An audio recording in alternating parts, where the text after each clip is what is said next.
बिस्मिल्लाहिर्रहमानिर्रहीम। अस्सलाम वालेकुम students. Chapter number 2 solving a biological problem. और आज के लेक्चर में जो हम डिस्कस करेंगे वो हमारा टॉपिक है थ्योरी, लॉ एंड प्रिंसिपल। ठीक है स्टूडेंट, जैसे कि अपने प्रीवियस लेक्चर्स में हमने बायोलॉजिकल प्रॉब्लम को सॉल्व करने के लिए डिफरेंट बायोलॉजिकल मेथड्स के स्टेप्स इन्वॉल्व किए थे, यूज़ अप्लाई किए थे। अब उसके बाद जो है नेक्स्ट हम क्या स्टडी करेंगे, थ्योरी, लॉ और principle. Theory, law and principle में हम क्या देखते हैं कि थ्योरी क्या होती है। When a hypothesis is given or repeated exposure to experiment, जब एक हाइपोथेसिस को जो है बार बार एक्सपेरिमेंट्स किए जाएं एंड इज़ नॉट फॉल्सिफाइड, और वो गलत साबित ना हो, it increase biologist confidence in hypothesis. तो क्या होता है, वो बायोलॉजिस्ट का उसमें कॉन्फिडेंस इंक्रीज हो जाता है कि हमारी हाइपोथेसिस जो है वो करेक्ट हो गई एक्सपेरिमेंट के through. Such well-supported hypotheses may be used as basis for formulating further hypotheses, which are again proved by experimental result.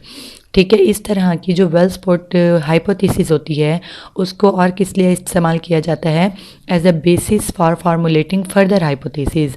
उससे मज़ीद हाइपोथेसिस बनाने के लिए उसको बुनियाद बनाई जा जाती है, which are again proved by experimental results, और उसको मज़ीद एक्सपेरिमेंटल रिजल्ट्स के ज़रिए से ही साबित किया जाता है। The hypothesis that stand the test of times.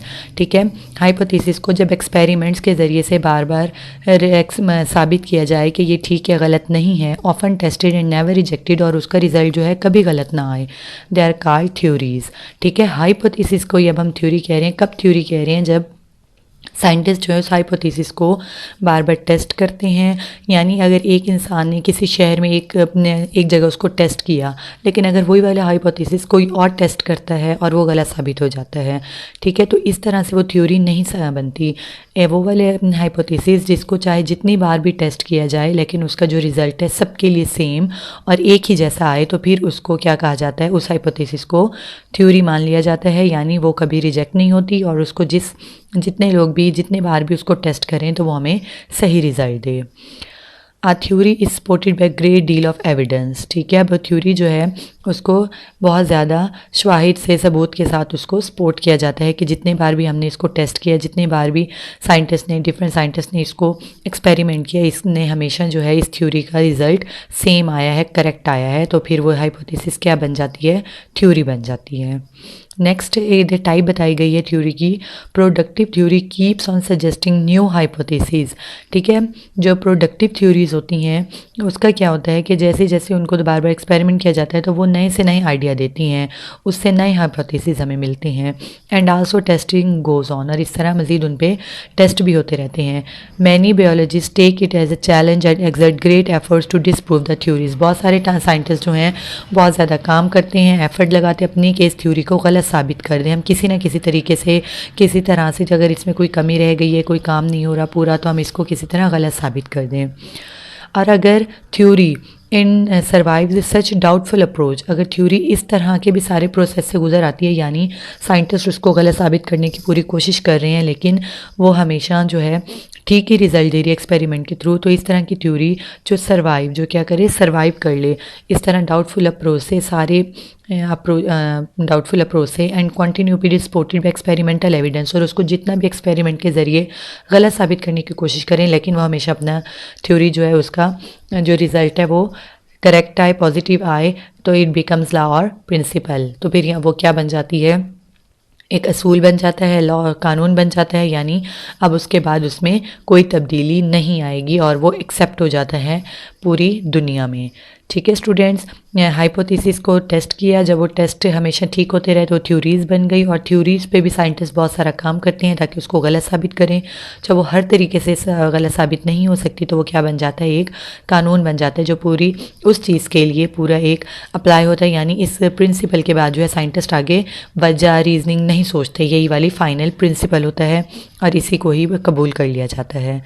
ठीक है, तो ये क्या होता है प्रिंसिपल कि हाँ, अगर कुदरत में, नेचर में, हम इसमें क्या स्टडी कर रहे हैं, नेचर को स्टडी कर रहे हैं ना, प्रिंसिपल्स ऑफ नेचर को, तो जो काम थ्योरी और लॉ बन जाता है तो हम कहते हैं हाँ ये नेचर में ये काम इसी तरह हो रहा है, ये इसका असूल है, ये साइंटिस्ट ने इस तरह इसको साबित किया है। Scientific law is a uniform और कांस्टेंट फैक्ट ऑफ नेचर। ठीक है, फिर वो क्या होता है, जो साइंटिफिक लॉ हो जाएगा वो एक कांस्टेंट फैक्ट नेचर का होता है, यानी उसके बाद लॉ के बाद हम आगे कोई और बहस नहीं करते, ये नेचर में ये काम इसी तरह हो रहा है और ये कुदरत अल्लाह ताला की और साइंटिस्ट व्यू से ये इसी तरह का असूल है। It is an irrefutable theory. ठीक है, इसको फिर रिजेक्ट नहीं किया जाता। Examples of biological law of Hardy Weinberg law and the Mendel's law of inheritance. ठीक है, जैसे मेंडल्स लॉ ऑफ इनहेरिटेंस है, जीन्स वगैरह को स्टडी करने के बाद जो कानून बना दिया गया है तो हम उस चीज़ को समझते हैं कि नेचर में जीन्स जो हैं वो इसी तरह से ही काम करते हैं, उससे आगे मज़ीद कुछ रीजनिंग नहीं दी जाती। ठीक है स्टूडेंट्स, हमने बायोलॉजिकल प्रॉब्लम को सॉल्व करने के पूरे स्टेप्स देखे, ऑब्जर्वेशंस की, यानी फोकस है हमारे पूरे सेंसेस के ज़रिए से, brain just observe don't try to explain. ठीक है, सिर्फ ऑब्जर्व करते हैं, उसमें एक्सप्लेन नहीं करते। नेक्स्ट हमारा स्टेप क्या होता है, हाइपोथेसिस, यानी think of an answer that might make a sense. ठीक है, हम वो वाला जवाब देते हैं जिसकी हमें लॉजिक समझ आ रही हो। हाइपोथेसिस स्टेटमेंट बनाते हैं, उसके बाद डिडक्शंस करते हैं। डिडक्शंस में से एक्सपेरिमेंटल ग्रुप और कंट्रोल ग्रुप होता है। Don't make conclusion but if then the plan experiment. ठीक है, अभी हमारे पास डिडक्शन में नतीजा नहीं आता, इफ़ और देन को यूज़ करते हुए हम एक्सपेरिमेंट प्लान करते हैं।